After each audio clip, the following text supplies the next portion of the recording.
নমস্কার, house of টেলসের নতুন বেড়ানোর গল্পে সকলকে অনেক অনেক স্বাগত। Good morning.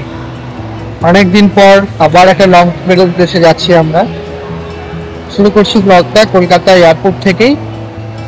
আর এখন আমরা যাব অমৃতসর। এবারের প্ল্যান হচ্ছে হিমাচল প্রদেশ।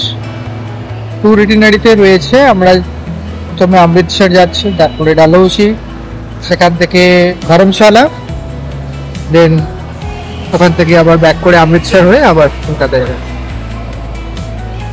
এই ট্রিপটা বিগত 5 বছরে তিনবার সম্পূর্ণ ট্রিপ প্ল্যান করেও ক্যান্সেল হয়েছে। দূর বুকে সেই ট্রিপ এবছর আবার প্ল্যান করলাম মনে একগুচ্ছ আশা নিয়ে। এখন এয়ারপোর্টে বসে তবে বিশ্বাস হচ্ছে যে না, যাচ্ছি শেষমেশ। কলকাতা থেকে আজকে ডিরেক্ট ফ্লাইট টু অমৃতসর 9:40 ইন্ডিগোর। অমৃতসরে একটা রাত কাটিয়ে রওনা দেব হিমাচলের উদ্দেশ্যে। তবে আজকে যখন ব্লগটা এডিট করতে বসেছি তখন পরিস্থিতিটা অনেকটা অন্যরকম। কাশ্মীর হামলা আর তার পরবর্তী যুদ্ধ পরিস্থিতিতে উত্তর ভারত পুরোপুরি বিধ্বস্ত। হয়তো আর কদিন পরে প্ল্যান হলে ট্যুরটা আবার ক্যান্সেলই হতো।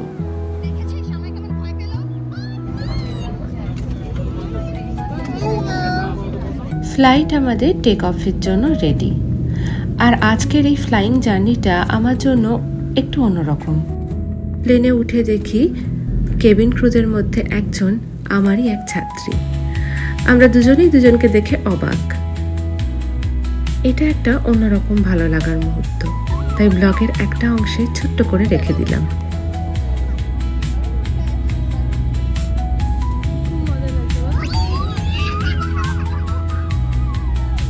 আর ফ্লাইটে আজ অনেকগুলো জিনার বয়সী বাচ্চা। যত ফ্লাইট নিচের দিকে নামছে সব কটা আনন্দে চিল্লাচ্ছে। তাদের সঙ্গে জিনাও সমানে পাল্লা দিচ্ছে।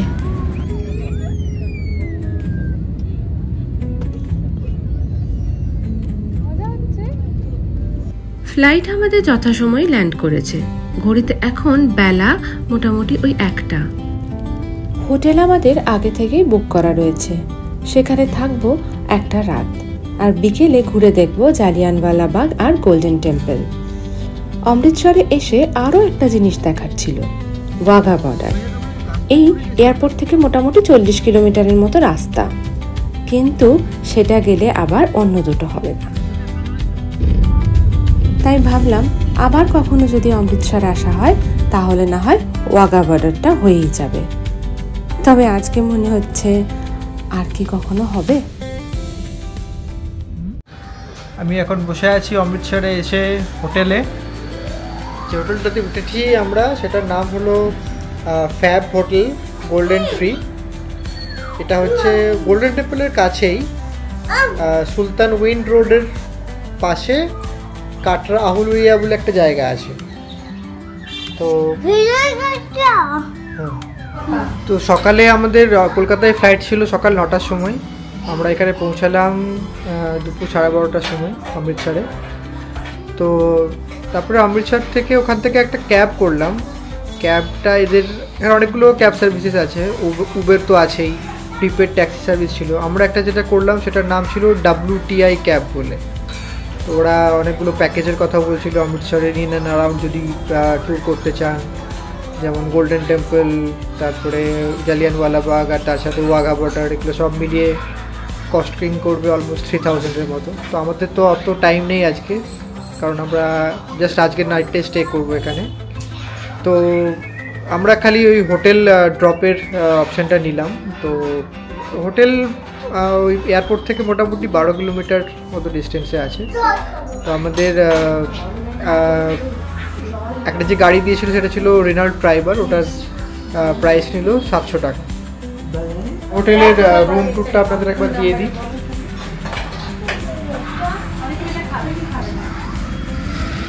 বাইরে একটা রোড, এই রোডের পাশে পার্কিংও আছে। দেখাই টিভি,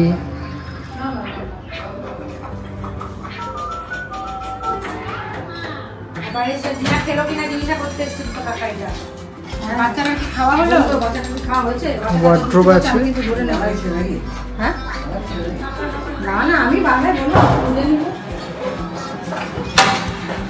ওয়াশরুম,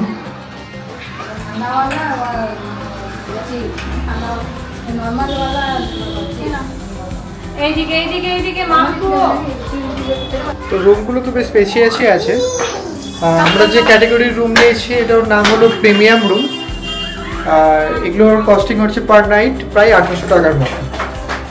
তো বেশ ঠিক আছে, হোটেলেতে আমাদের তো মানে রুমের ক্যাটাগরিগুলো ভালোই লাগে, বেশ স্পেশিয়াস আর বাজেট ফ্রেন্ডলি। হোটেলে অল্প একটু রেস্ট নিয়ে বেরোচ্ছি জালিয়ানওয়ালাবাগ আর গোল্ডেন টেম্পল দেখতে। হোটেল থেকে রিক্সাতে মিনিট 7 পথ, ভাড়া নিচ্ছে 100 টাকা। কত ভিড় দেখুন আজ।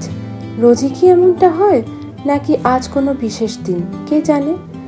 বিকেল এখন 4:45, কত রোদ আছে দেখুন। তাও এখানে তো আসলে দিনটা অনেকটাই বড়। এই যে গলিটা দেখছেন এটাই যাচ্ছে জালিয়ানওয়ালাবাগ ন্যাশনাল মেমোরিয়ালের ভেতর।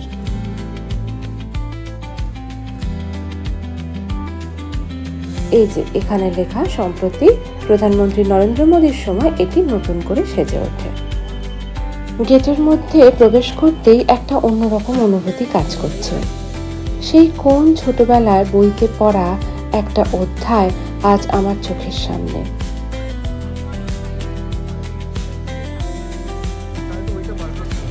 এখন আমরা জালিয়ানওয়ালাবাগে অমৃতসরে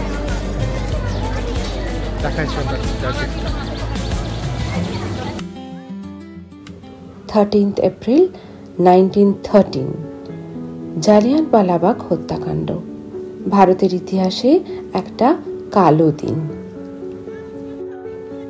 1913 সালের গোড়ার দিকে পাশ হলো রাওলাট আইন, যা ব্রিটিশ শাসক বাহিনীকে অফুরন্ত ক্ষমতা দিল কোনো রকম ট্রায়াল ছাড়াই যে কোনো মানুষকে যে কোনো সময় গ্রেপ্তার করার।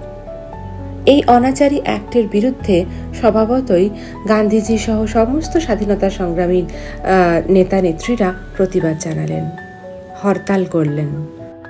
অ্যারেস্ট হলেন স্বাধীনতা সংগ্রামী সত্যপাল এবং সৈফুদ্দিন কিচলু। এই গ্রেপ্তারের প্রতিবাদে 13 এপ্রিল বৈশাখী উৎসবের দিন যখন সাধারণ মানুষ এই জালিয়ানওয়ালাবাগ পার্কের চত্বরে শান্তিপূর্ণ সমাবেশ করেন, তখন যা হয় এ তো আমাদের সকলেরই জানা। জেনারেল ডায়ারের নেতৃত্বে চালানো হয় এলোপাথারি গুলি, কোনো রকম কোনো ওয়ার্নিং ছাড়া। সেই বুলেটের দাগগুলো এখনো জালিয়ানওয়ালাবাগের দেওয়ালে স্পষ্ট। হঠাৎ খেয়াল করলাম আজ 12 এপ্রিল, আগামীকালের তারিখটাই 13 এপ্রিল। আরও একবার গায়ে কাঁটা দিয়ে উঠল। এরকম এক কালো অধ্যায়কে তুলে ধরছে বলেই এই মেমোরিয়াল পার্কটা এবং তার সংলগ্ন মিউজিয়ামটা ঘুরে দেখতে কোনো রকম কোনো এন্ট্রি ফি লাগে না।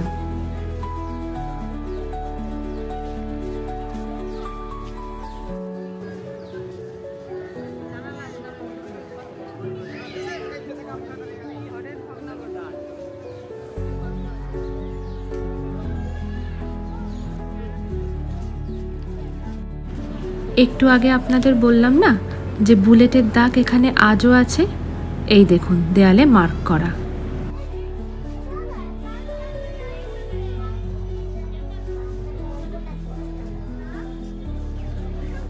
শোনা যায় সেই দিন সেই অতর্কিত গুলিবর্ষণের হাত থেকে বাঁচতে কিছু মানুষ একটা কুয়োর মধ্যে ঝাঁপ দিয়েছিলেন। এই সেই কুয়ো।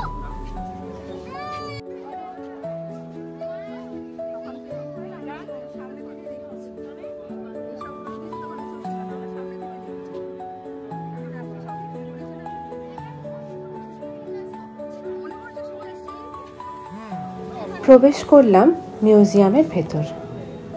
এখানে ছড়িয়ে ছিটিয়ে রয়েছে ইতিহাসের সেই অধ্যায়। ভালো করে পড়ে দেখলে বুঝতে পারা যায় ঠিক কী কী ঘটনার প্রেক্ষিতে এসেছিল সেই চরম খারাপ দিনটা। আজ খুব ভিড় হয়েছে, সবটুকু যে পড়ে ঘুরে দেখতে পেলাম তা নয়। আপনারা যদি আসেন বলবো সকালের দিকে এখানে আসতে, তাহলে দুদণ্ড সময় নিয়ে এই মিউজিয়ামটা আপনারা ঘুরে এবং পড়েও দেখতে পারবেন।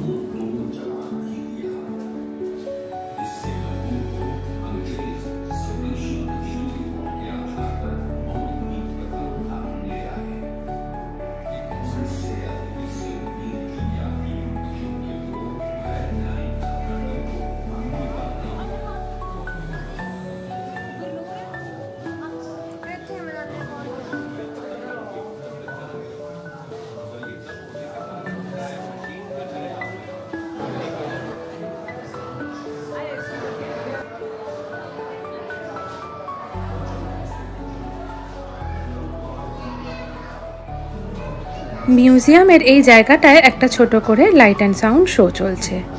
দেখানো হচ্ছে সেদিনের পুরো ঘটনাটা। দুদণ্ড দাঁড়ালে মনটা বড় খারাপ হয়ে যায়।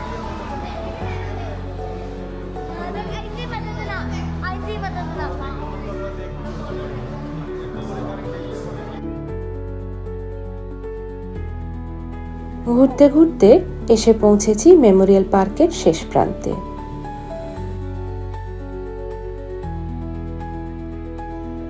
এদিকটাতে রয়েছে মেমোরিয়াল স্তম্ভ, আর তার সামনে রয়েছে এই অমর জ্যোতি, যার আগুন কখনো নেভে না।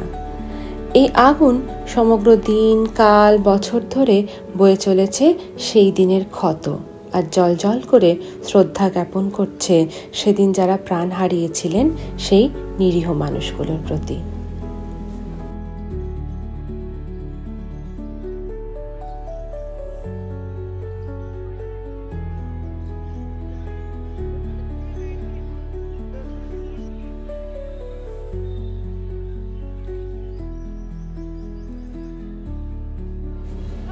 চলুন, বলতে বলতে বেলা গড়িয়ে পড়েছে, ঘড়িতে প্রায় 6:30।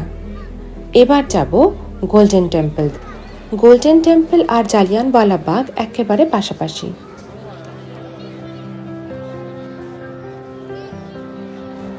আর এই চত্বরটা কত লাইভলি দেখুন, রয়েছে হাজারো দোকানপাতি, বেশ জমজমাট ব্যাপার, যেন মেলা বসেছে। আর সেই সুযোগে জিনাও যেন মেলা থেকে কিনে নিল তার পছন্দের একটা খেলনা।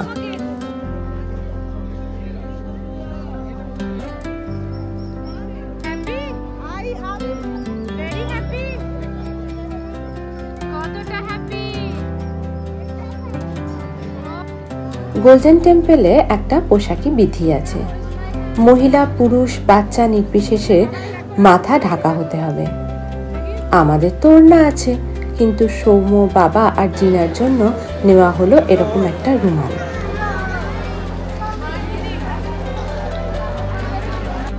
কিনে তো নিলাম, তবে জিনার মাথায় এটা বাঁধে কার সাধ্যি। এদিকে মন্দিরের সর্বত্র রয়েছে কড়া নজরদারি। মন্দিরের ভেতর ব্যাগ ক্যামেরা অ্যালাউড নয়, মোবাইল ফোন অ্যালাউড, তবে সেলফি স্টিক অ্যালাউড নয়।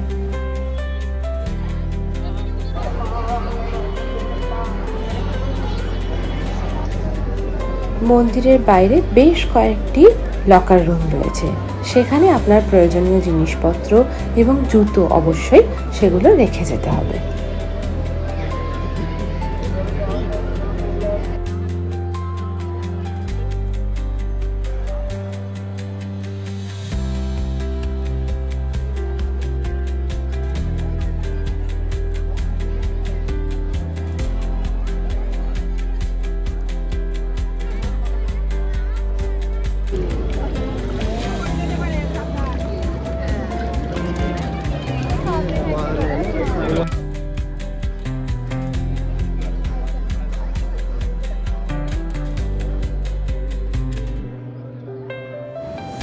ভিডিও যেহেতু এখানে বিশেষ করা যায় না, তাই কয়েকটা ছবি আপনাদের সঙ্গে শেয়ার করলাম।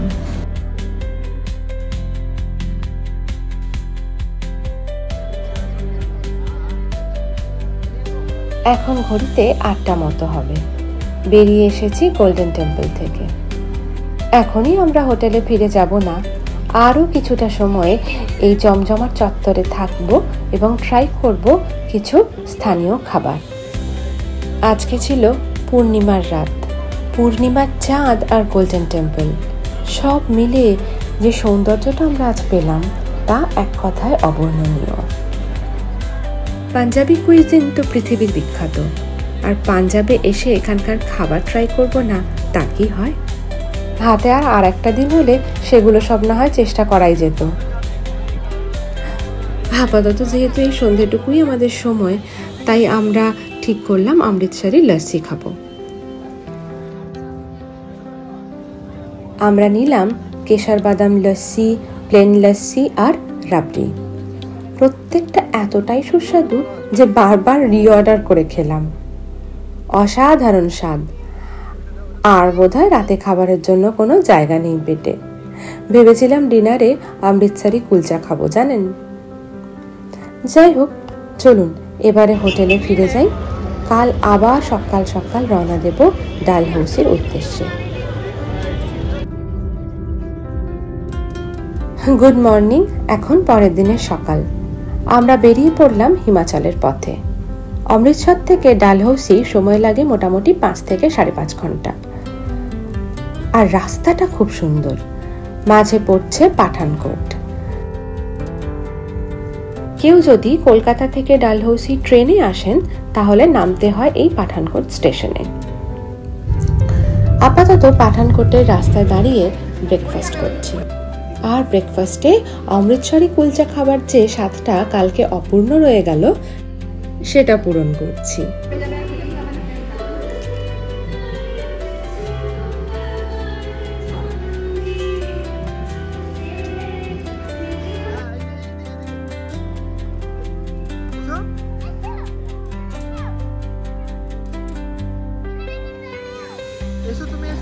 এরকম জমজমাট একটা ব্রেকফাস্টের পর আবার পথ চলা। এবার আস্তে আস্তে রাস্তা উঠছে পাহাড়ে। অর্ধেক রাস্তা এখনো বাকি।